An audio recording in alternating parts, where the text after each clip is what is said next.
Abu Sa'id al-Mu'alla radiyallahu anhu narrated, while I was praying, the Prophet sallallahu alaihi wasallam passed by and called me, but I did not go to him till I had finished my prayer. When I went to him, he sallallahu alaihi wasallam said, "What prevented you from coming?" I said, "I was praying."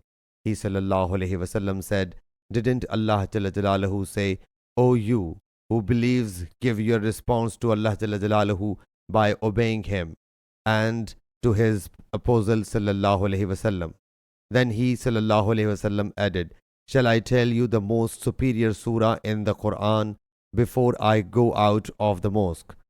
When the Prophet sallallahu alaihi wasallam intended to go out of the mosque, I reminded him, and he sallallahu alaihi wasallam said, "That is Alhamdulillahi Rabbil Alameen, Surah Fatiha, which is the 7 oft repeated verses Al-Mathani, and the grand Quran which has been given to me."